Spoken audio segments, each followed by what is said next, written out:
चलिए, अभी का जो टॉपिक है वो है रिफ्लेक्शन ऑफ लाइट। बहुत ही इंपॉर्टेंट टॉपिक है रिफ्लेक्शन ऑफ लाइट और बहुत ही इंटरेस्टिंग टॉपिक है रिफ्लेक्शन ऑफ लाइट। लाइट क्या है इसको हम किसी और वीडियो में एक्सप्लेन करेंगे। अभी हम डायरेक्ट स्टार्ट कर रहे हैं लाइट का रिफ्लेक्शन। उसका एक कारण ये है कि अभी अगर मैं आपके सामने ये रखूंगा कि लाइट का ड्यूल नेचर होता है, some time it behaves like particle, फिर मैं कहूंगा पार्टिकल नेचर को ये फिनोमिना समझा देते हैं, वेव नेचर को ये समझा देते हैं, तो पहले उन फिनोमिना पे थोड़ा सा काम कर लें। उसके बाद जब हम लाइट के ऊपर आके बात करेंगे, जब सारे फिनोमिना समझ जाएंगे, फिर लाइट के ऊपर आके बात करेंगे तो वो सब चीजें समझ में आएंगी। तो अभी का जो टॉपिक है वो है reflection of light. Definition board पे लिखी हुई है, डेफिनेशन नोट कर सकते हैं आप। लिखा हुआ है reflection of light means change in path of light without change in medium. It means light ने अपना पाथ चेंज करा लेकिन मीडियम चेंज नहीं हुआ, विदाउट चेंज इन मीडियम। ये बहुत इंपॉर्टेंट बात है, ये बहुत इंपॉर्टेंट बात है, क्योंकि जब मैं रिफ्रैक्शन की डेफिनेशन पे आऊंगा तो डेफिनेशन में थोड़ा सा ही बदलाव होगा। Refraction of light means change in path of light with change in medium. It means जब लाइट अपना रास्ता बदले बट मीडियम ना बदले तो रिफ्लेक्शन हो जाता है, और जब लाइट अपना रास्ता बदले और मीडियम बदलने की वजह से बदले तो रिफ्रैक्शन हो जाता है। एक छोटा सा पॉइंट जो है इनमें डिफरेंस क्रिएट कर देता है। इसके अलावा एक छोटी सी डेफिनेशन रिफ्लेक्शन ऑफ लाइट की ये भी बनाई जा सकती है। Reflection of light means bouncing back of light. Light का किसी चीज से टकरा के वापस आ जाना। अब लाइट किस चीज से टकरा के वापस आती है, तो जवाब है बहुत सारी ऐसी चीजें हैं जिनसे टकरा के लाइट वापस आती है। आप मुझे देख पा रहे हैं इस वजह से क्योंकि मेरे ऊपर जो लाइट पड़ती है वो टकरा के आप तक पहुंच रही है। फिलहाल तो कैमरा में जा रही है, लेकिन अगर ऑफलाइन क्लासेस की बात करें तो मुझे स्टूडेंट इसलिए देख पा रहे हैं क्योंकि मेरे ऊपर जो लाइट पड़ती है वो टकरा के उनके पास चली जाती है, तो मेरे से रिफ्लेक्शन हुआ लाइट का। ऐसे ही जो भी चीजें आपको नजर आ रही हैं दुनिया में वो सब लाइट का रिफ्लेक्शन कर रही हैं, इसीलिए नजर आ रही हैं। तो अगर कोई एग्जांपल पूछा जाए कि बताइए कौन सी ऐसी बॉडी है जो लाइट का रिफ्लेक्शन करती है, तो दुनिया में हर वो बॉडी जो नजर आ जाए वो लाइट का रिफ्लेक्शन कर रही है, तभी नजर आ रही है। फिलहाल जो हम यहाँ पे रिफ्लेक्शन पढ़ेंगे वो रिफ्लेक्शन बाय प्लेन मिरर पढ़ेंगे। तो पहले प्लेन मिरर समझिए। प्लेन मिरर वही होता है जिसमें आप अपनी शक्ल देखते हैं, जो ड्रेसिंग मिरर होता है, जो रूम में लगा होता है, कमरे में लगा के रखते हैं लोग, उसी मिरर को प्लेन मिरर कहते हैं। एक्चुअल में जो प्लेन मिरर होता है उससे रिफ्लेक्शन नहीं होता, बल्कि जो प्लेन मिरर होता है, अगर आप कभी उस प्लेन मिरर को पलट के देखेंगे तो उस प्लेन मिरर के ऊपर पीछे की तरफ एक कोटिंग होती है, कलर का कोट हुआ पड़ा होता है। प्लेन मिरर को अगर आप पलट के देखेंगे, पलटने के बाद उसको उसका वुडन फ्रेम हटा के जब अंदर से देखेंगे तो उसके ऊपर एक कलर की कोटिंग होती है। वो कलर की कोटिंग से पहले उसके ऊपर सिल्वर की फॉइल लगाई जाती है। सिल्वर की फॉइल पे कोरोजन ना हो इसलिए कोटिंग की जाती है। एक्चुअल में लाइट का रिफ्लेक्शन मिरर से ना होकर सिल्वर मेटल से हो रहा होता है, इसलिए याद रखिए silver is the best reflector of light. Silver metal, अभी मैंने कहा कि ज्यादातर हर वो चीज जो आपको नजर आती है लाइट का रिफ्लेक्शन करती है।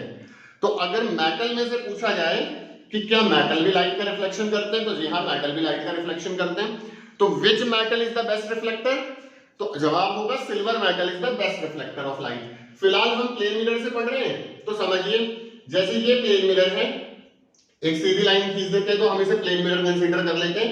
अब अगर लाइट इस पे पड़ेगी तो इसमें से तो ट्रांसमिट हो जाएगी, रिफ्लेक्ट नहीं कर पाएगा ये बहुत कम अमाउंट रिफ्लेक्ट करेगा लाइट का, 2% 3% अमाउंट रिफ्लेक्ट करेगा, ज्यादातर लाइट इसमें से ट्रांसमिट हो जाएगी।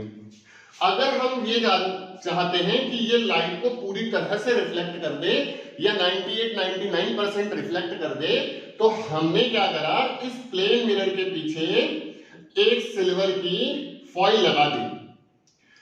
आप समझ पा रहे, सामने प्लेन मिरर है, सामने प्लेन मिरर है और पीछे लगी हुई है सिल्वर फॉइल, पीछे लगी हुई है सिल्वर फॉइल। और सिल्वर जो है वो कोरोड हो सकता है, कोरोजन हो ही जाता है सिल्वर का, इसलिए कोरोजन से बचाने के लिए हमने सिल्वर के ऊपर भी पेंट कर दिया, डबल कोट कर दिया या सिंगल कोट कर दिया, तो ये तीसरी लेयर पेंट की है। अब जब इस पे लाइट पड़ेगी तो ध्यान दीजिए, सबसे पहले लाइट पड़ेगी प्लेन मिरर पे, बट वो प्लेन मिरर के तो पार चली जाएगी, क्योंकि प्लेन मिरर लाइट को रिफ्लेक्ट ना करके ट्रांसमिट करेगा, और उसके बाद जब वो पार जाएगी तो पीछे किससे टकराएगी? सिल्वर फॉइल से। एक्चुअल में ये सिल्वर फॉइल लाइट को रिफ्लेक्ट करेगी, एक्चुअल में ये सिल्वर फॉइल लाइट को रिफ्लेक्ट करेगी। तो रिफ्लेक्शन एक्चुअल में प्लेन मिरर से ना होके सिल्वर फॉइल से हो रहा होता है, बट हम इसे प्लेन मिरर से ही कहा रिफ्लेक्शन कहते हैं, और इसी को हम पढ़ेंगे। तो अब मैं बार बार इस तरीके से प्लेन मिरर नहीं बनाऊंगा, ये हमारे समझ में आ गया है। तो हम किस तरीके से प्लेन मिरर बनाएंगे? हम एक सीधी लाइन खींचेंगे और पीछे कुछ ऑब्लिक लाइन लगा देंगे। ये ऑब्लिक लाइन रिप्रेजेंट करती है कि ये सरफेस नॉन रिफ्लेक्टिंग है। इट मींस अगर इधर से लाइट आएगी, इधर से लाइट आएगी तो रिफ्लेक्शन नहीं होगा, बल्कि अगर सामने से लाइट आएगी तो रिफ्लेक्शन होगा। अब समझिए, ये यहां पे कोई सोर्स है लाइट का, लेट अस सपोज यहां कोई बल्ब है या कोई टॉर्च है या कुछ भी ऐसा डिवाइस है जिससे लाइट निकलती है। अगर एक्चुअल में तो जो सोर्स होता है वो लाइट की बहुत सारी रेज देता है, लाइट की बहुत सारी रेज प्रोड्यूस करता है। जो सोर्स होता है लाइट का, वो लाइट की बहुत सारी रेज प्रोड्यूस करता है, बट हम मान के चलेंगे कि इस सोर्स में से लाइट की एक ही रे निकल रही है। अगर एक लाइन आ रही है तो इसे रे कहेंगे, और अगर बहुत सारी लाइन आने लगे यानी कि रे का गुच्छा यानी कि बंच आ जाए तो फिर उसे बीम कहा जाता है। तो बीम से काम करेंगे तो बड़ा मुश्किल हो जाएगा समझना, इसलिए मान के चलते हैं कि एक रे निकली है। एक्चुअल में तो बहुत सारी रे निकलती है, मतलब बीम निकलती है।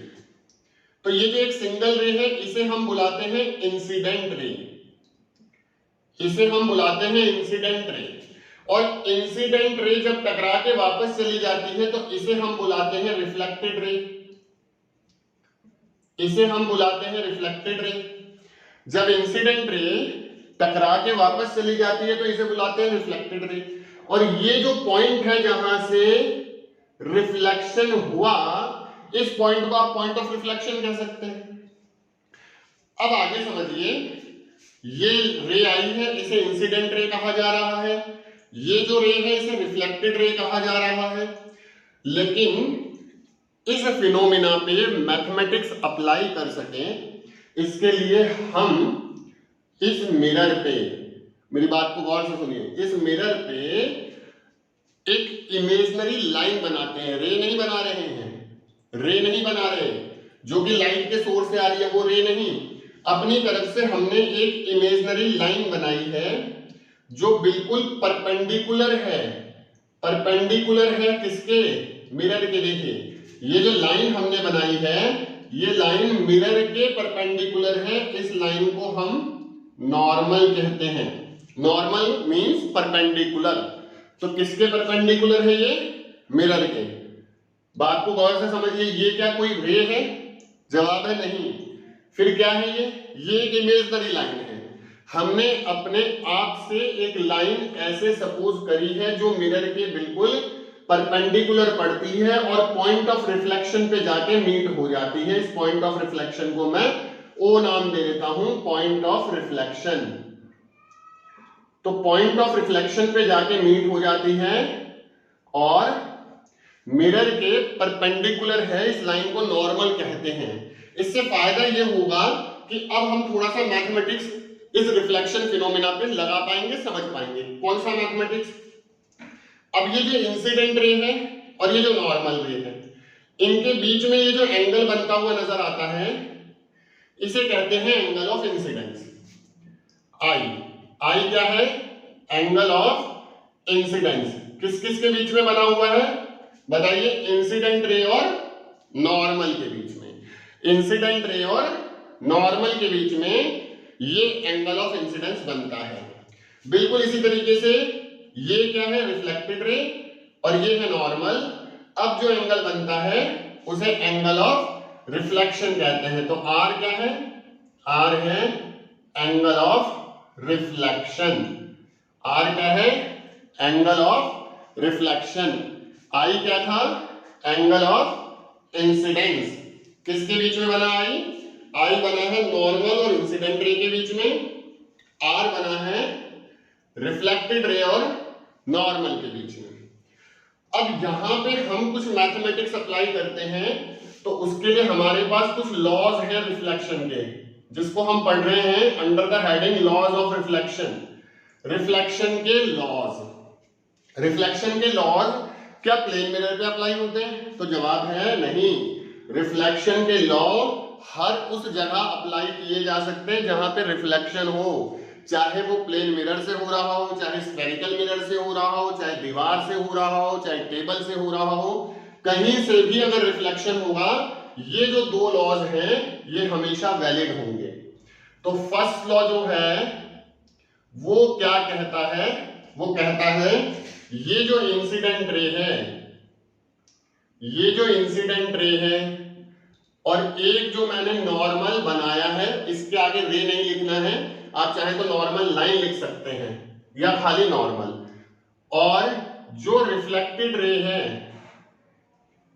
All lie in same plane, all lie in same plane. इस बात का क्या मतलब है? इसका मतलब है कि incident ray, reflected ray and normal, ये जो तीन लाइनें आपको नजर आ रही हैं, ये एक ही प्लेन पे ड्रॉ की जा सकती हैं। एक ही प्लेन पे ड्रॉ करने का मतलब आपको तब समझ में आएगा जब मैं कोई ऐसा एग्जांपल तुम्हारे सामने रखूं जिन्हें प्लेन पे ड्रॉ करना पॉसिबल ना हो। जैसे कि फ्लेमिंग का लेफ्ट हैंड रूल। अगर मैं कहूं कि मेरे थंब, फोर फिंगर और ये जो सेंट्रल फिंगर है, इन तीनों को पेपर पे ड्रॉ करके दिखाइए, तो दिक्कत कहां आएगी बच्चों?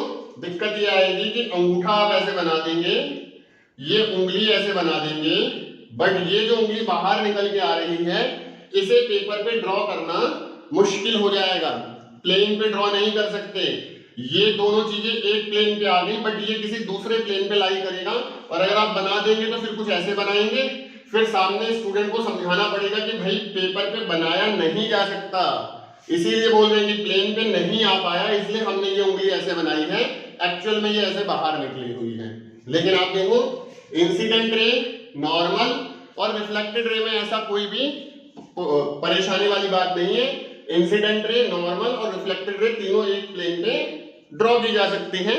ये पहला लॉ है।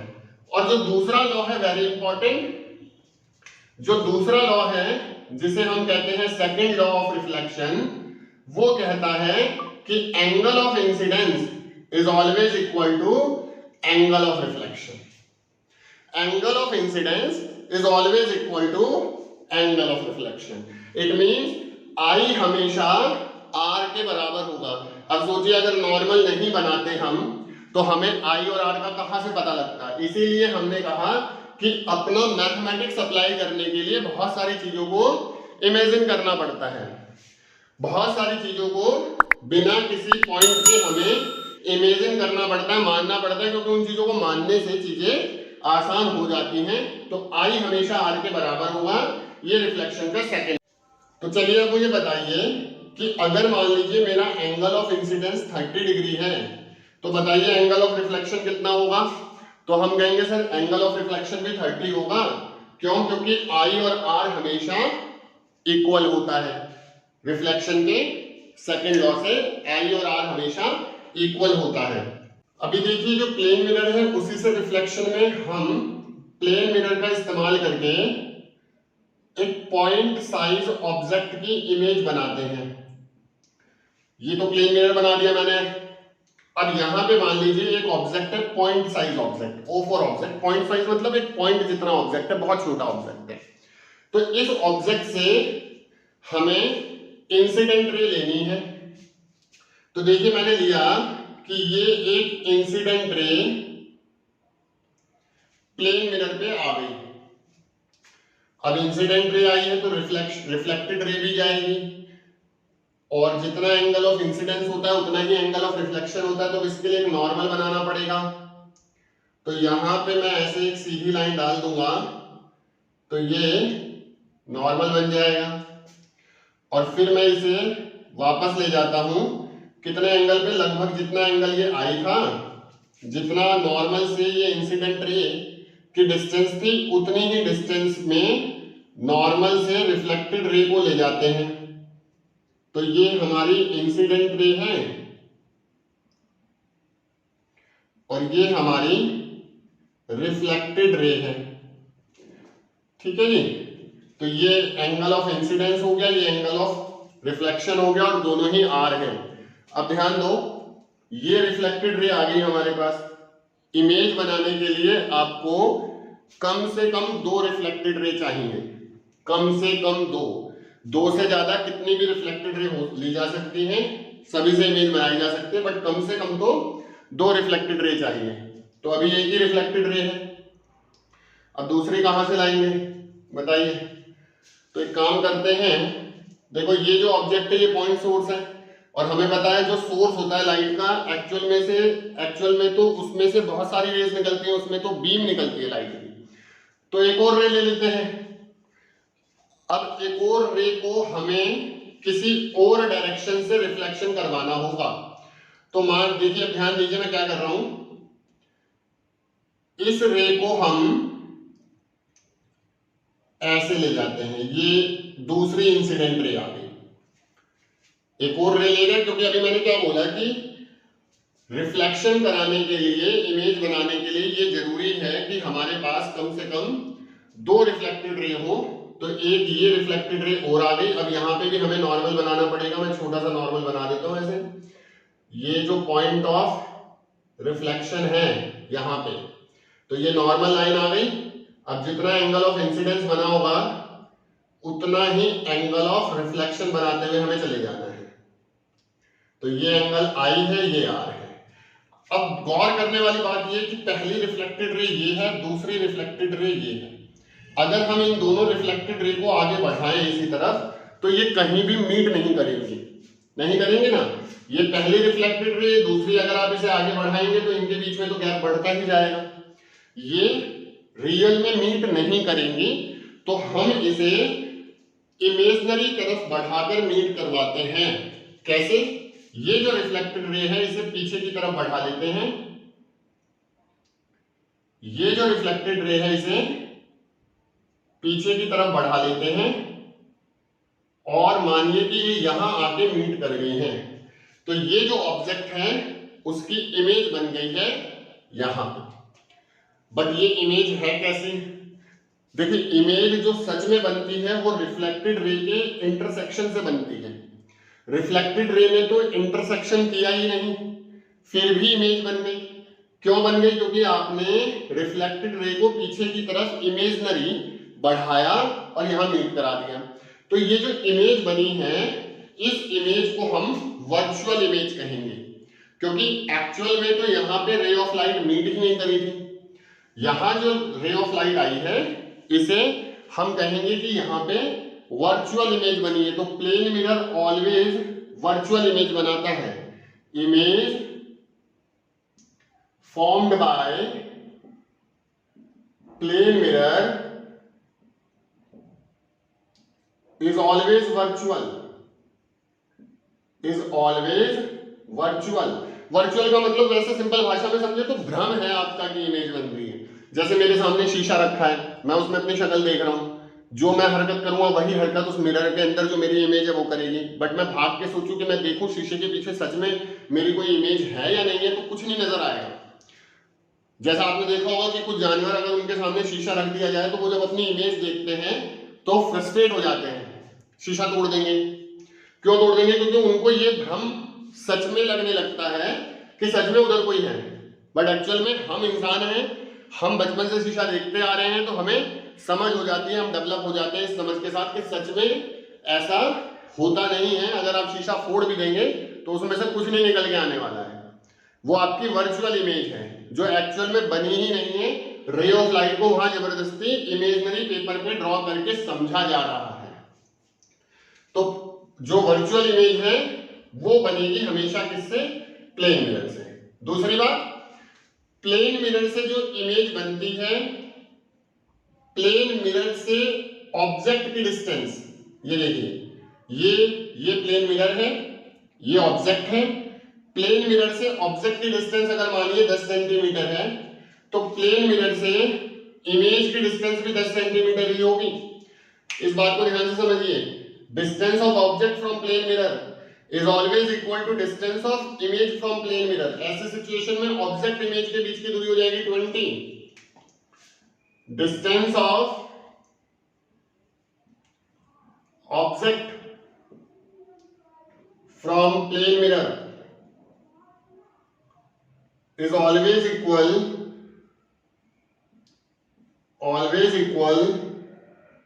to distance of image from plane mirror। Plane mirror से ऑब्जेक्ट की दूरी हमेशा प्लेन मिरर से इमेज की दूरी के बराबर होती है। अब ये तो पॉइंट साइज ऑब्जेक्ट है, इसमें हाइट के बारे में बात करना ठीक नहीं है, लेकिन अगर आप थोड़ा एक्सटेंडेड ऑब्जेक्ट लेंगे, थोड़ा बड़ा ऑब्जेक्ट लेंगे, तो आपने देखा होगा कि अगर आप प्लेन मिरर के सामने खड़े हैं और आपकी लंबाई 2 फुट है या 4 फुट है, तो उतनी ही बड़ी इमेज प्लेन मिरर में आपको बनती हुई नजर आती है। जितना बड़ा ऑब्जेक्ट होगा, ऑब्जेक्ट की जितनी हाइट होगी, उतनी ही हाइट इमेज की भी होगी। हाइट ऑफ ऑब्जेक्ट बराबर है हाइट ऑफ इमेज। ये सारे कैरेक्टर केवल प्लेन मिरर पे अप्लाईकेबल है, ये बात ध्यान रखिएगा। ये हम reflection of light by plane mirror में पढ़ रहे हैं, तो ये जितने भी कैरेक्टर मैं लिख रहा हूं, 1 2 3 कैरेक्टर मैंने लिख दिए हैं, ये तीनों कैरेक्टर अप्लाईकेबल है केवल प्लेन मिरर पे। और लास्ट बात ये है, image is laterally inverted. Plane mirror जो इमेज बनाता है वो इमेज लैटरली इन्वर्टेड होती है। लैटरली इन्वर्टेड होने का मतलब है कि ऑब्जेक्ट का लेफ्ट साइड इमेज का राइट साइड बन जाता है और ऑब्जेक्ट का राइट साइड इमेज का लेफ्ट साइड बन जाता है। आपने देखा होगा, और अगर नहीं देखा है तो करके देख लीजिएगा। प्लेन मिरर आप लें और उस प्लेन मिरर के सामने आप इंग्लिश का एक लेटर एफ इस तरीके से खड़ा कर दें, तो जब आप प्लेन मिरर में उसकी इमेज देखेंगे तो वो आपको ऐसी नजर आएगी। ये ऑब्जेक्ट खड़ा करा था बट इमेज ऐसी नजर आएगी। आपने देखा होगा कि एम्बुलेंस जो गाड़ी होती है उसके ऊपर जो एम्बुलेंस शब्द लिखा होता है वो उल्टा प्रिंट करा जाता है, मिरर इमेज की फॉर्म में प्रिंट करा जाता है, ताकि जब हम एम्बुलेंस के आगे गाड़ी चलाएं तो हमें अपने गाड़ी के शीशे में वो इमेज उल्टी करके दिखे। तो जब वो उल्टी होगी तो सीधी नजर आएगी। अगर उन्होंने एम्बुलेंस इस तरीके से लिख दिया जो कि नॉर्मल है, अगर इस तरीके से एम्बुलेंस लिख दिया जो कि नॉर्मल है और एम्बुलेंस आपके पीछे आ रही है, आप आगे ड्राइव कर रहे हैं, तो आपको ये सारे लेटर उल्टे नजर आएंगे अपने रियर व्यू मिरर में। जो आपकी गाड़ी का रियर व्यू मिरर है उसमें सारे लेटर उल्टे नजर आएंगे, आप कंफ्यूज हो जाओगे।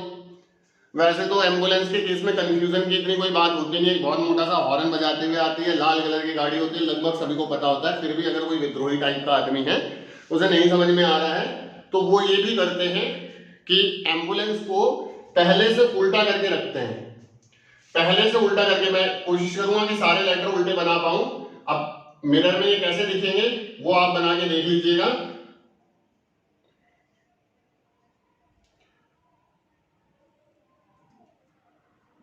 शायद कुछ इस तरीके से लिखा जाता है, इस तरीके से एम्बुलेंस लिखा जाता है। तो जब आप मिरर में देखेंगे तो सारा का सारा सीधा नजर आएगा और आप रास्ता छोड़ देंगे एम्बुलेंस के लिए। तो ये 4 बहुत ही इंपॉर्टेंट टॉपिक हैं, बहुत ही इंपॉर्टेंट कैरेक्टर है एक तरह से। और ये किस पे अप्लाईकेबल है? ये केवल प्लेन मिरर पे अप्लाईकेबल है, only applicable for plane mirror. लेकिन जो मैंने लॉज लिखे थे रिफ्लेक्शन के 2, वो हर तरह के रिफ्लेक्शन पे अप्लाईकेबल है, इस बात को ध्यान रखिएगा। चलिए अब कुछ इंपॉर्टेंट क्वेश्चंस ले लेते हैं। ये अब आ जाते हैं कुछ क्वेश्चंस पे। इन क्वेश्चंस को देखिए, इनके आंसर फाइंड करते हैं। A ray of light is incident at an angle of 30 degree. एक रे ऑफ लाइट है जो 30 डिग्री के एंगल पे इंसिडेंट हुई है। इसका क्या मतलब हुआ? देखिए, फिजिक्स के न्यूमेरिकल करने के लिए बहुत आसान तरीका तो ये है कि हर क्वेश्चन की आप अपने दिमाग में या पेपर पे इमेज बनाइए, पिक्चर बनाइए और फिर सॉल्व कीजिए। हालांकि क्वेश्चन डायरेक्ट भी पता करा जा सकता है, तो बहुत ही आसान सा है। Ray of light is incident at an angle of 30 degree. ये इंसिडेंट रे आई है, ये हम नॉर्मल बनाएंगे। नॉर्मल हमेशा रिफ्लेक्टिंग सरफेस के परपेंडिकुलर होना चाहिए। तो एंगल ऑफ इंसिडेंस 30 डिग्री है, उसने पूछा what will be the angle of reflection, तो लॉज ऑफ रिफ्लेक्शन के अकॉर्डिंग एंगल ऑफ रिफ्लेक्शन भी 30 डिग्री हो जाएगा, तो option C will be correct. दूसरे में पूछा है what will be the angle of reflection if incident ray falls normally on the mirror. ये बहुत इंपॉर्टेंट बात है समझने की। इसमें ये बोला गया है, ये देखिए ये प्लेन मिरर है और बोला ये गया है what will be the angle of reflection. Angle of reflection कितना होगा, अगर हमें पता लग जाए एंगल ऑफ इंसिडेंस कितना है तो उतना ही एंगल ऑफ रिफ्लेक्शन होगा। तो एंगल ऑफ इंसिडेंस कितना होगा? अच्छा, सिचुएशन ये है कि जो रे है, इंसिडेंट रे है, वो नॉर्मली फॉल्स होती है मिरर पे। नॉर्मली फॉल्स होने का मतलब क्या हुआ? परपेंडिकुलरली जाती है। ये इंसिडेंट रे है, ये इंसिडेंट रे है। अब एंगल ऑफ इंसिडेंस कितना होगा? नहीं समझ पा रहे हैं, सिचुएशन को समझिए। देखिए ये हम एक्चुअल में क्या बनाते थे? नॉर्मल। ये क्या होती थी? Incident ray. ये क्या होता था? Reflected ray. अब जरा बात को समझिए, इंसिडेंट रे को मिरर के नॉर्मली ही डाला गया है, यानी ये जो इंसिडेंट रे आ रही है, इस इंसिडेंट रे को बिल्कुल नॉर्मल के ऊपर ही ले आओ इंसिडेंट रे को। तो ये जो एंगल है, जो एंगल ऑफ इंसिडेंस अभी तुम्हें बनता हुआ नजर आ रहा है, लेट अस सपोज ये 30 डिग्री मान लीजिए, अभी की फिलहाल 30 डिग्री मान लीजिए। ये जो इंसिडेंट रे है, जब आप इसको बिल्कुल नॉर्मल के ऊपर लेकर आओगे तो ये एंगल ऑफ इंसिडेंस घटेगा। अभी 30 डिग्री है, आप जब इस रे को नीचे लाओगे तो ये 20 रह जाएगा, फिर 10 रह जाएगा, और जब बिल्कुल ही नॉर्मल पे ले आओगे तो ये घट के 0 हो जाएगा। तो एंगल ऑफ इंसिडेंस इस केस में 0 डिग्री हो जाएगा, तो एंगल ऑफ रिफ्लेक्शन भी 0 डिग्री ही रहेगा। समझ में आ गई बात? अगर मिरर के परपेंडिकुलर लाइन जाएगी तो लाइट जैसे जाएगी वैसे ही वापस आ जाएगी। एंगल ऑफ इंसिडेंस भी 0, एंगल ऑफ रिफ्लेक्शन भी 0, ध्यान रखिएगा।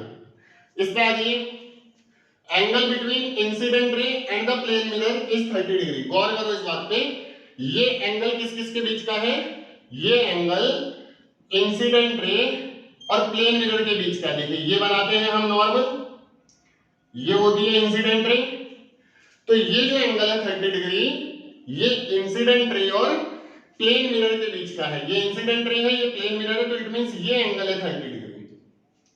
बताइए ये वाला एंगल कितना होगा, सोच के बताइए। एंगल ऑफ इंसिडेंस कितना होगा, सोच के बताइए। कितना होगा? 60 डिग्री। बिल्कुल ठीक बात। कैसे? देखिए ये नॉर्मल लाइन, ये जो नॉर्मल है ये मिरर के परपेंडिकुलर है, तो ये पूरा एंगल कितना है? 90 डिग्री। उसमें से ये 30 है, तो फिर ये 60 बचेगा। बहुत सिंपल सी बात है भाई। ये नॉर्मल है, नॉर्मल, ये नॉर्मल लाइन है, ये मिरर है, तो नॉर्मल मिरर के साथ कितने का एंगल बना रही है? 90 का। उसमें से इंसिडेंट रे और मिरर के बीच एंगल 30 का है, तो इंसिडेंट रे और नॉर्मल के बीच एंगल हो गया 60 का, तो ये एंगल 60 डिग्री हुआ। अब एंगल ऑफ रिफ्लेक्शन भी 60 डिग्री बनेगा बाय लॉज ऑफ रिफ्लेक्शन।